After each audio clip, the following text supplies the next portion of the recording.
Teman-teman media saya kira cukup banyak bahan ya. Sekarang akan saya sampaikan hal-hal yang belum perlu Anda dengar. Kelakar Presiden Prabowo Subianto yang mengusir wartawan saat sidang Kabinet Paripurna pada 22 Januari kemarin berbuntut panjang. Kepala negara yang baru menjabat lebih dari 100 hari itu didesak meminta maaf kepada insan jurnalis. Dilansir dari laman LBH Pers, Lembaga Bantuan Hukum Pers mengecam keras pernyataan Presiden Prabowo kepada jurnalis yang meliput kala itu. LBH menilai cara Presiden Prabowo memposisikan hubungan jurnalis dengan pejabat publik seperti anak dan orang tua, merendahkan peran media sebagai pilar keempat demokrasi.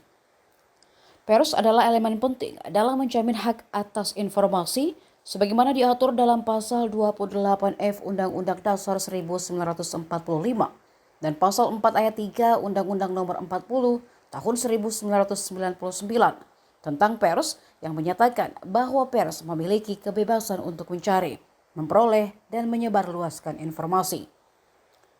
Sehingga tidak sepatutnya kepala negara, dalam hal ini presiden, yang kedudukannya setara di dalam sistem demokrasi, memandang rendah institusi yang menjadi elemen demokrasi lainnya.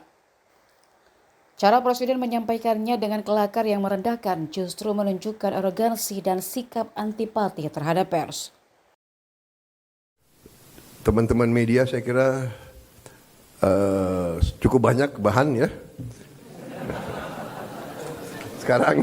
Sekarang akan saya sampaikan hal-hal yang belum perlu Anda dengar.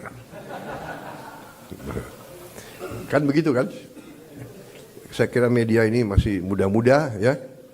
Jadi ada hal-hal yang kalau orang tua bicara yang muda-muda ya, yang muda-muda, anak-anak biasanya tunggu di luar. Kan begitu kan?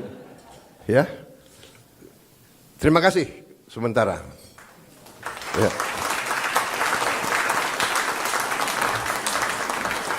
Paling lama ini ya. Zaman Pak Jokowi sebentar dia di dalam.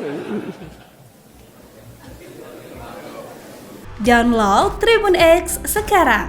Menghadirkan lokal menjadi Indonesia.